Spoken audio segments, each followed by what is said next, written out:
It's always good to see alumni come back to the WMOA studios to give us a little bit of an outlook on how things were back when they were in the big seat. On WMOA Radio, Jacob Krantz, another special guest with us, is Bill White, number 3, and the first person to be actually in the studio with us to, do one of these interviews with us. Good morning, Bill. Good morning. It's great to be here, and I'm flattered with the invitation. You? How about us? Yeah, we're in the presence of royalty here. I don't think so.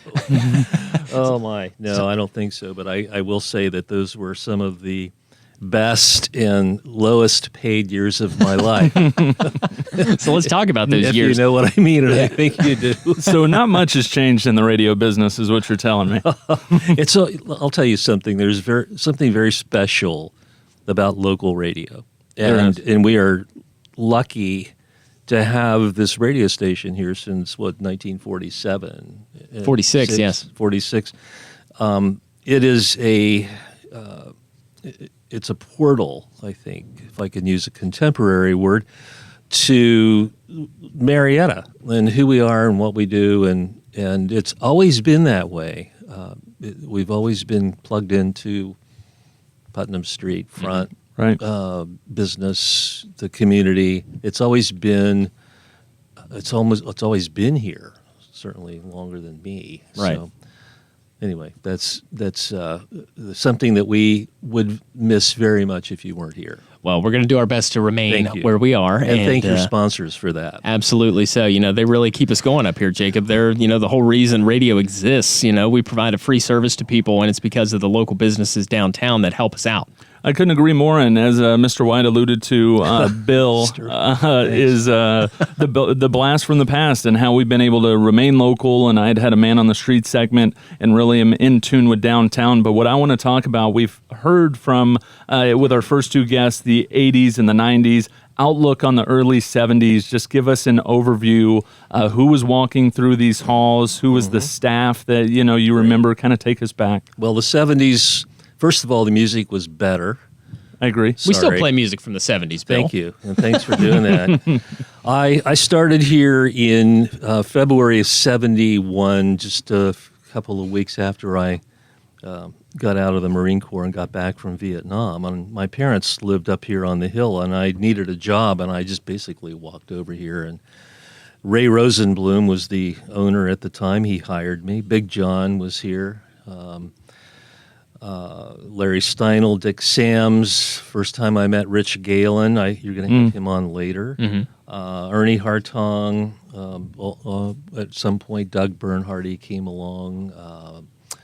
There was Marty Klingerman, who used the name of Marty Reed, who went on to be a sportscaster for ESPN. Wow. And Don Statz, I think Don and some of these guys are still hanging around, bouncing around, broadcasting in Parkersburg. And then met a guy named Rick Callahan, who was married to a young lady who introduced me to a girl who would ultimately become my wife. There you go. It's February of 71. All right. And it went up through 1974, your time with WMOA, and I'm kind of wondering, how did things look around here? Different. Okay, that's what I want to know. I didn't get a chance to ask Dolly on Friday last week, and I kind of wanted to get that insight a little bit to know what has changed in the building versus what you see now when you come up here.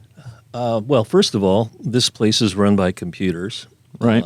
And all of your actualities, that's what we used to call them, come in on files, audio files, and that gives us a great access to the world, certainly these sports roundups and things like that. We didn't have any of that, of course. We had phone lines, we had teletype machines, which we had to rip and read, meaning you ripped it and you read it, you didn't practice it.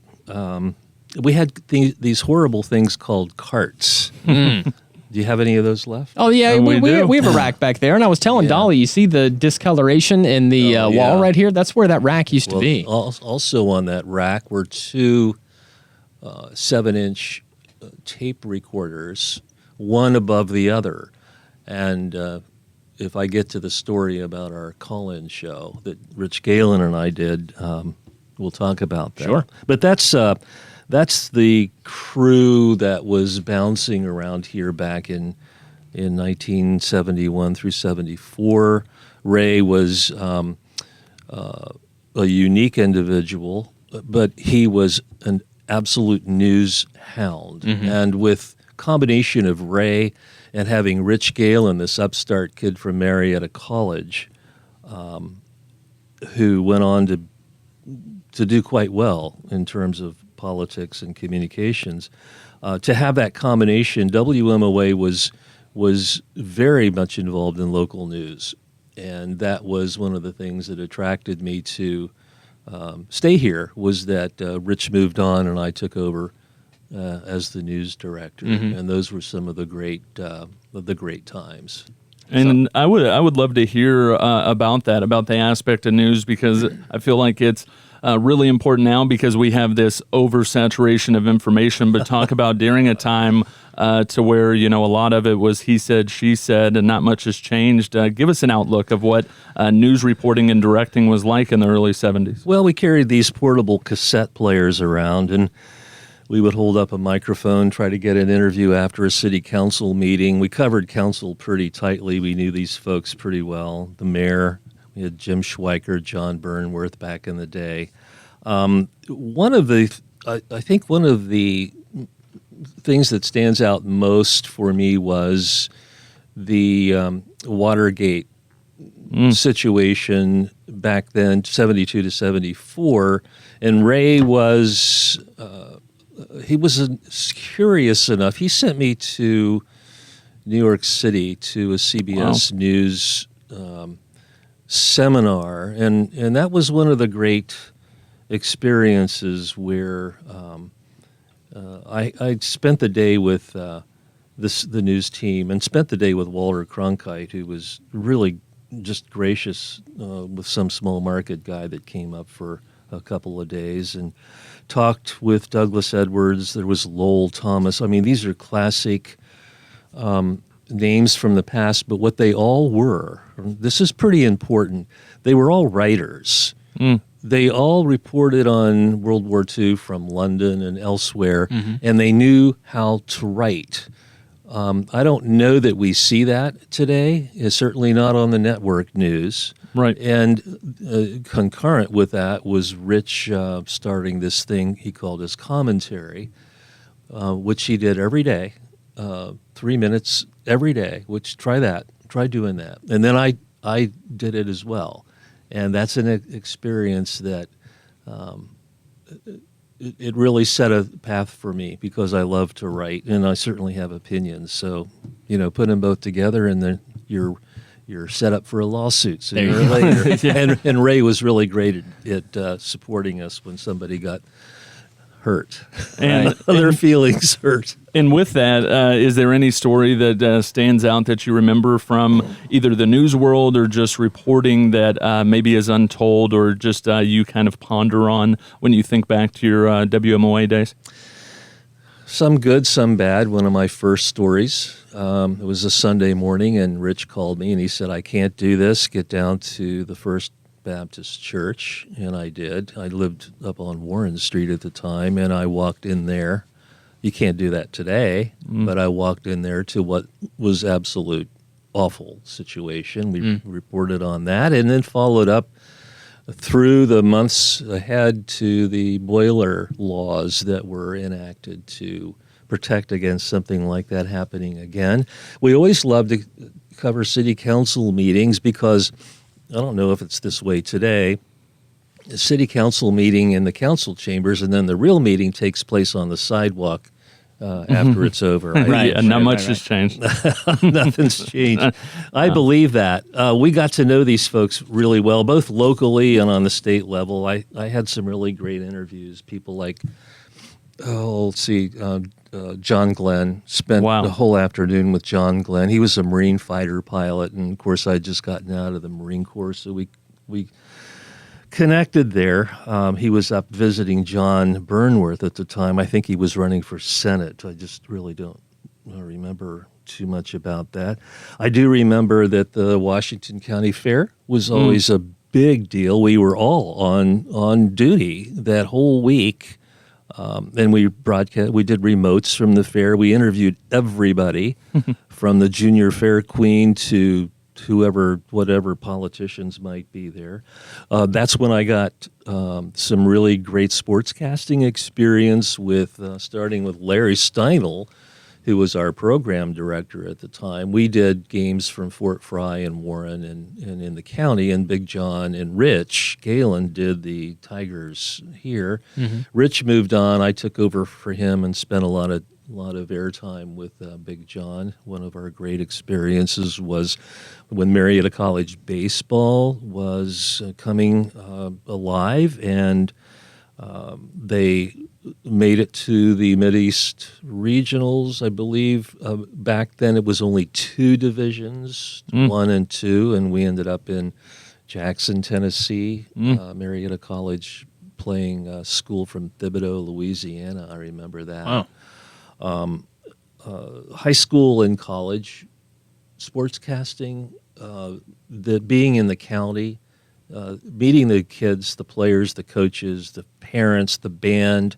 It's a pretty rich fabric, and I'm glad to see it's coming back. Once I had to broadcast a regatta, try doing that. Right. I'm sure it's a little difficult. That. Yeah, I would say so. And there was a rumor that I was going to have to do an eclipse, but I think Galen and Steinel had set me up for that. I'm not quite sure. And I would love to hear perspective on the Big John side of things. You had alluded to where he wasn't the owner, kind of, speak on. We generally hear stories of him owning the station. What was he like beforehand, and what are some great memories that you have? Well, John Wharf, Big John, first of all, he had this unique knack for being able to find a parking place. We pulled up in front of the Horseshoe at Ohio State one day, Saturday, obviously, and there's a place right in front, and that's where we parked, and the car was there when we left. He was a very good salesman, and he was able to communicate to local advertisers the value of exposure in radio as opposed to other media, certainly newspapers and TV. At the time, TV was not all that great. Mm-hmm. Radio still remains my primary, that's my favorite, because I don't have to do anything but listen. The proximity of radio to any story is immediate. We don't need cameras, and for some of us that's good. Mm-hmm. Radio is everything they've ever said about it. It's here and now. It's always going to be here, and it gives us a great deal of mobility. We can be anywhere, anytime, on the scene, and we did explosions and fires and all of these things. We did not have cell phones. It would have been great had we. Oh, yeah, they are helpful. We didn't have any kind of digital anything. Right. So but we didn't know what we didn't have. So it's like anything else. We had fun, and that Speak Out program that we did is almost like stirring the drink. We would get people talking. And certainly after one of Rich's commentaries, people would be buzzing about it on the street, certainly down at the new Mecca, which is no longer here. Mm-hmm. So that's kind of what it was like. And what was that show like to where you were talking about that commentary? Was it a little more of a push-the-button type to where it was a different view? Speak on what that was. Well, first of all, Ray did not ask ever to see one of Rich's or one of mine before we went on the air with it. There's a great deal of confidence, but I think Ray was always entertaining himself, wondering what we were going to say. Right. And he should have. We wrote about whatever we wanted. We wrote about things today. I can tell you what we would be writing about today, but I won't. But there's plenty around here going on that people have opinions, and what we would simply do was we would separate ourselves from being news people and make it very clear that these were our own opinions. In fact, we would end every commentary, this is Bill White, views and opinions expressed in this program are my own and not necessarily those of WMOA. It's ownership, management, or staff. And that's how we ended every one. There you go. Sounds like off air before off air. Right, exactly. Which is a relatively new thing that we started up last summer, and we want to try to do that again at some point. But the whole digital thing, I loved what you were talking about with the immediate action with radio, how quick we can get on the radio. We don't have to wait for an episode of, whatever to wrap up on television to jump in and do a breaking news story. Yeah. We might have to wait until the end of a song, but I can log right into this board, and when Ben Marshall pushes the button, I'm live on the radio in less than 2 minutes. Well, you have to understand with that comes it's an enormous responsibility that you have people, when we have a problem, traffic, river, some sort of something going on that affects people, you have a responsibility to be there to report on it. It's not something to be taken lightly, and I can't emphasize that enough. We need WMOA. I think John and the staff proved that very nicely during Hurricane Ivan, and what you had to do to get through that, and what you'll have to do to get through things to come. So we need WMOA, and I think we always have. So we're glad you're here, and I'm glad to have been part of it. Well, we're glad to have you back up to the station to speak with us about your life in 1971 up through 1974 with the big letters up here on top of the hill, WMOA. I was here and working on the 25th anniversary. How about program, that? Okay. I didn't like that when I realized it. Right. That's Bill White. He's in the house with us today. And again, thank you so much. You were an excellent addition to our alumni interviews, which have been going on since the start of September and will continue all the way through the end. We have a lot of alumni coming back up to the station. Jacob, another one in the books. Success right here on a Tuesday. Love it. Blast from the past. And as mentioned, Bill is always great to be up here in studio, and we look to speak with you again in the future. Thank you. Thank you. Great to be here. ABC News and Sports coming up at the top of the hour. Talking the Town, brought to you by Baker & Baker Jewelers and Morrison Incorporated right here on the Pioneer City Station. AM 1490 and FM 101.3 WMOA Marietta.